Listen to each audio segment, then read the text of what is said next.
오늘 함께 나누실 말씀은 예레미야 38장 14절부터 28절까지의 말씀입니다. 예레미야 38장 14절부터 28절까지의 말씀 다 같이 함께 합독하시겠습니다. 시드기야 왕이 사람을 보내어 선지자 예레미야를 여호와의 성전 셋째 문으로 데려오게 하고 왕이 예레미야에게 이르되 내가 내게 한 가지 일을 물으리니 한마디도 내게 숨기지 말라.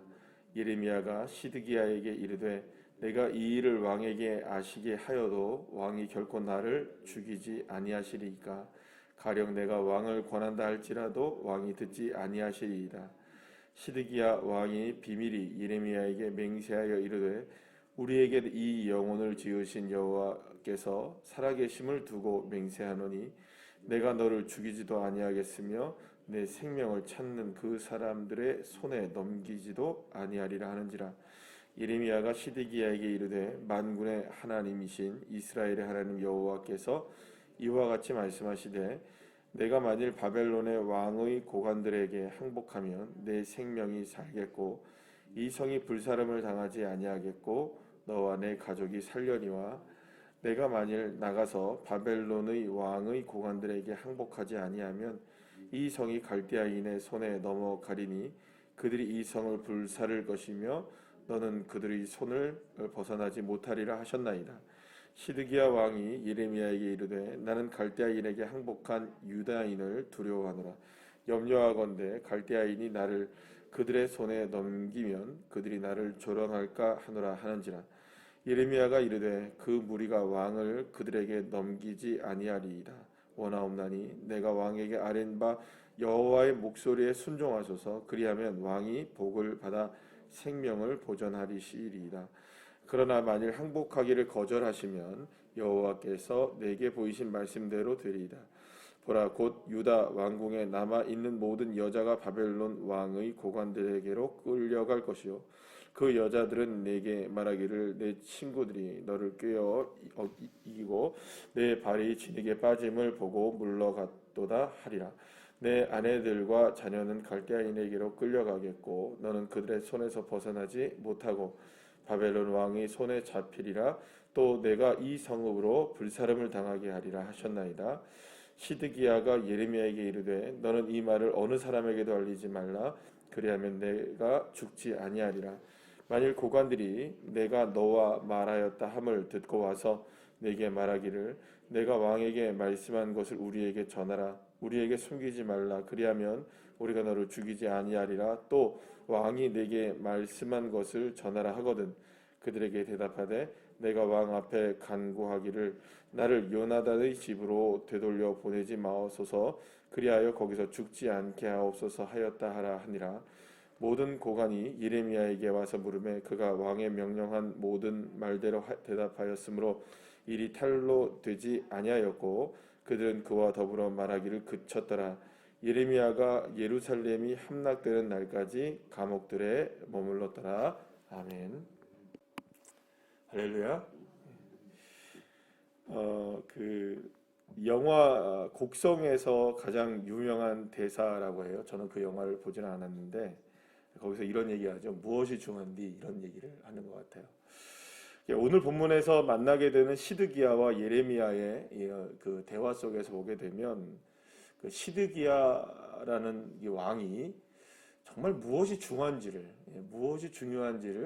제대로 모르고 있구나라는 것을 우리가 알게 됩니다. 시드기야는 오늘 예레미야에게 궁금한 점을 다시금 묻습니다. 그러니까 이게 예레미야에게 계속해서 자신의 궁금한 점을 계속 물어요. 그 누구의 이야기를 묻느냐? 하나님이 과연 어떤 생각을 갖고 계시느냐? 이게 계속 궁금했던 거예요. 그리고 오늘 본문에서 보게 되면 이제 시드기야가 예레미야에게 제대로 된 하나님의 뜻을 좀 전해달라 이렇게 얘기합니다. 그러니까 그 예레미야가 만약에 제대로 얘기를 해도 왕은 듣지 않을 것이고 왕이 나를 죽이지 않는다면 나를 살려준다면 내가 제대로 얘기하겠습니다. 이렇게 얘기하니까 이 그 예레미야에게 이 그 시드기야가 뭐라고 이야기를 하냐면 16절 말씀에 보면 이렇게 얘기합니다. 이 영혼 우리에게 이 영혼을 지으신 여호와께서 이렇게 얘기합니다. 그러니까 이 영혼을 지으신 분은 누구시냐? 여호와 하나님이라는 사실을 누가 알고 있습니까? 그러니까 시드기야가 알고 있는 거예요. 그러니까 하나님의 뜻도 궁금하고 하나님의 능력도 알고 있고 하나님이 어떤 분이시라는 것을 이 시드기야가 모르는 바가 아닙니다. 그래서 늘 하나님의 뜻이 궁금했고 그래서 하나님의 사람인 예레미야를 계속해서 불러다가 누구의 뜻을 듣기를 원했던 겁니까? 하나님의 뜻을 듣기를 원했던 거예요. 여러분 이 정도면은 사실은 하나님을 믿고도 남죠. 사실은 믿고도 남아요. 그런데 하나님은 안 믿습니다. 하나님 앞에 순종하지 않아요. 그래서 예레미야가 뭐라고 얘기하냐면 당신이 살려면 그러니까 왕이 정말로 살려면 빨리 누구에게 순종해라. 하나님의 말씀에 순종해서 이 바벨론에게 빨리 항복을 해라. 이렇게 이야기를 합니다. 그러나 말을 듣습니까? 안 듣습니까? 안 들어요. 그러니까 하나님이 어떤 분이신 것도 알고 하나님의 능력도 알고 하나님이 앞으로 펼쳐주실 세계도 궁금하고 그러니까 정말 모든 것들이 지금 누구에게 집중되어 있는 겁니까? 시드기야라 할지라도 하나님에게 집중되어 있어도 결코 하나님을 믿지는 않아요. 그럼 왜 하나님을 믿지 않는가라는 거죠. 이 정도쯤 되면 하나님을 믿을 수 있는데 왜 하나님을 믿지 않는가? 지금 생명이 촌각을 다투고 있고 예레미야가 이제 이야기한 바에 의하면 이제 곧 어떻게 됩니까? 이제 완전히 예루살렘이 파괴가 되고 모든 것들이 다 무너지게 되고 이제 바벨론의 침공으로 인하여서 현실적으로 그런 일이 이제 바로 일어나게 될 텐데 여전히 그 상황을 깨닫지 못하고 여전히 희망을 걸고 있는 것은 애굽의 희망을 걸고 있고 거짓 선지자들이 얘기한 바처럼 예루살렘은 무너지지 않는다. 이 이야기 한마디에 희망을 걸고 있는 시드기야를 비롯한 많은 사람들. 그러니까 하나님이 어떤 분이시라는 걸 몰라서 그런 게 아니라 자기의 희망을 걸고 있는 거예요. 그러니까 모두가 다 누구에게 희망을 걸고 있느냐? 사람들에게 희망을 걸고 있는 거예요. 이 사람 저 사람. 또 이 사람이 얘기한 거, 저 사람이 얘기한 거, 혹은 뭐 이 나라 저 나라.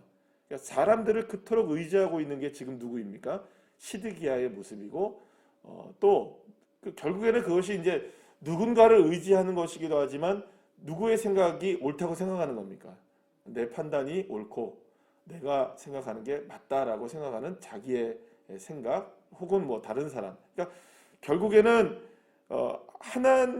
하나님을 두려워하는 것이 아니라 누구를 지금 의지하려고 하는 겁니까? 더 사람들을 자기의 생각 뭐 이런 것들을 의지하려고 하는 거예요. 자 그런데 예레미야가 그렇게 이야기하니까 시드기야가 순종하지 않으면서 뭐라고 얘기를 하냐면 오늘 19절 말씀에 보게 되면 이렇게 이야기하죠. 나는 갈대아인에게 항복한 유다인을 어떻게 합니까? 두려워하노라. 염려하건대 갈대아인이 나를 그들의 손에 넘기면 그들이 나를 어떻게 합니까? 조롱할까 한다. 이렇게 얘기를 합니다. 그러니까 이 말은 무슨 말입니까? 지금 그토록 하나님이 궁금하고 하나님의 능력도 알고 모든 걸 다 알면서도 그 하나님의 말씀에 순종하지 않는 명확한 이유가 드러나는 겁니다. 무엇이 두렵습니까?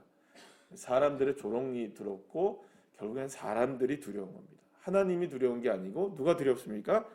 사람이 두려워서 하나님 앞에 순종을 못하는 겁니다. 하나님을 모르는 거 아닙니다. 하나님의 능력도 압니다. 그런데 무엇이 두렵느냐? 사람이 두려워요. 그러고 보면 우리 주변에도 여러분들 그런 분들은 많이 있습니다. 내가 하나님 믿을 거예요. 하나님 내가 알고 뭐 어떤 분들은 뭐 주기도문도 외운다고 하고 뭐 시편 23편도 알아요. 뭐 이런 분들이 꽤나 많습니다. 주변에.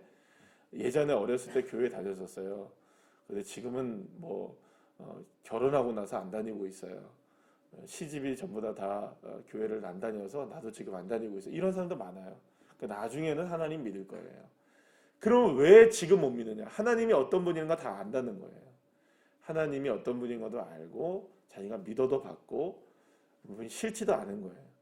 그런데 지금 당장 못 나오는 이유는 사람들이 두려운 거예요. 사람들이 두려운 거죠. 그 사랑하는 여러분, 하나님이 계시고 사람들이 있습니다. 그럼 누가 누구를 만들었고 누가 누구의 피조물입니까? 하나님이 사람을 만드셨고 사람은 하나님의 피조물임에도 불구하고 우리는 그 피조물을 두려워하고 있는 거예요. 하나님의 손 앞에 아래에 있는 그 인간이 두려운 거죠. 그 예를 들어서 동물을 얘기를 하게 되면 동물은 먹이 사슬이 분명합니다. 그죠? 그러니까 토끼하고 예를 들어서 호랑이가 있다고 치면은 토끼가 아무리 이빨을 갈고 아무리 슈퍼 토끼가 된다 할지라도 절대로 호랑이를 이길 수 없다는 것을 누가 알까요? 토끼는 압니다. 토끼는 알아요. 그러니까 그리고 또한 호랑이도 알죠. 아무리 토끼가 이빨을 갈고 발톱을 내민다 할지라도 절대로 나를 이길 수 있다 없다. 없다는 것을 호랑이는 압니다. 그러니까 질서가 분명합니다. 그러니까 이 동물의 세계는 질서가 분명합니다. 그러니까 자기들끼리도 질서가 분명하잖아요. 그런데 인간은 이 질서를 너무나 모르는 것 같아요. 하나님이 우리를 만드셨다면 피조물인 우리가 하나님의 뜻에만 복종하면 되는 거죠. 그런데 같은 레벨에 있는 사람을 무서워하는 겁니다. 하나님보다. 그러니까 그렇죠. 여러분 생각해 보세요. 토끼는 토끼끼리 싸울 수는 있어요. 그죠? 서로들 간에 아웅다웅하고 싸울 수 있어요. 근데 거기에 호랑이가 딱 나타나면 싸움이 멈춰져야죠. 싸울 이유가 없는 거죠. 왜요? 자기들 운명을 좌우할 수 있는 호랑이가 거기 앞에 있는데 자기들끼리 싸워서 뭐 하겠다는 겁니다. 그러면서도 이렇게 얘기할 수 있는 건 웃기는 거 아니에요? 저 노란 토끼가 난 너무 무서워. 앞에 호랑이가 있는데 노란 토끼가 너무 무서워. 또 빨간 토끼가 너무 무서워. 파란 토끼가 너무 무서워. 이렇게 얘기하고 있으면 호랑이로서는 어떤 겁니까? 기가 막히고 코가 막힌 일이잖아요. 얘네들이 지금 누구를 무서워해야 되는데, 나를 무서워해야 되는데 그들끼리 무섭다고 얘기하네. 내가 아무리 어흥해도 나를 무서워하지 않네.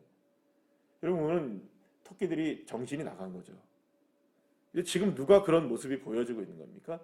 시드기야와 이스라엘 백성들이 그런 모습이고, 사실은 이 땅에 살아가고 있는 많은 사람들이 그러한 모습으로 살아가고 있는 겁니다. 여전히 무섭다 하면서도 하나님 찾지 않고, 두렵다 하면서도 진짜 두려우신 하나님을 바라보지 못하는, 예수 믿지 않는 사람들의 그런 모습들이 분명히 있는 것이고, 여기서 그런데 중요한 것은 이분들이 다 하나님을 압니까 모릅니까? 하나님을 안다는 거죠. 그러니 결국에는 이거는 불신자들의 이야기가 아니라 누구에 관한 이야기일까요? 신자라고 얘기하는, 성도라고 얘기하는 그리스도인들의 이야기일 수 있는 것이죠. 사랑하는 여러분, 사실 사람들 두렵죠. 요즘에 모습을 보게 되면 정말로 두려운 일들이 많습니다. 사람이 제일 무섭죠. 누가 제일 무섭느냐? 우리도 모두 다 그렇게 얘기해요. 사람 무섭지. 그런데 그 무서움과 물론 종류가 다를 수도 있고 이야기가 다를 수도 있겠지만, 우리가 가장 두려워해야 되고 우리가 가장 경외해야 할 분은 누구일까요? 바로 여호와 하나님이십니다. 사람이 아닌, 오늘 큐티의 제목이 그대로입니다. 그죠? 뭐라고 나와 있습니까? 사람이 아닌 하나님을 두려워하라. 사랑하는 여러분, 우리에게 두려움이 많이 있습니다. 두려운 존재들도 많이 있습니다. 사람들도 두렵고 상황들도 두렵고, 과연 이게 제대로 될까? 이런 여러 가지 염려도 있고 우리에게 걱정도 다 있습니다. 그러나 그 시간에, 그 자리에, 그 상황에서 우리가 하나님을 찾는 용기 있는 자들, 그런 믿음이 있는 사람들, 하나님을 정말로 두려워할 수 있는 그 믿음이 저와 여러분에게 필요하지 않겠습니까? 어제 수요일 밤에 말씀을 나눈 것처럼 풍랑이 일어도 베드로가 풍랑을 뚫고 누구에게 가기를 원했던 겁니까? 예수님 앞에 서기를 원했던 것이고, 그러니까 결국에는 이 풍랑조차도 예수님을 향한 믿음의 용기를 꺾지 못했던 것이죠. 그러니까 결국에는 우리에겐 그것이 필요한 겁니다. 아무리 두려운 것들이 많고, 사람이 두렵고 이것이 두렵고 저것이 두렵다 할지라도 우리가 누구 앞에 서는 집중된 용기가 필요한 걸까요? 하나님 앞에, 주님 앞에 서는 집중하는, 주님에게만 집중하는 그 용기 있는 믿음이 이 시대에 정말 필요하지 않을까. 사랑하는 여러분, 이 믿음으로 넉넉하게 이기시고 승리하시기를 축복합니다. 사람이 아닌 하나님을 두려워하라. 이 제목 그대로 우리가 오늘도 승리하는 귀한 자녀들 되시기를 간절히 축복합니다. 기도하시겠습니다.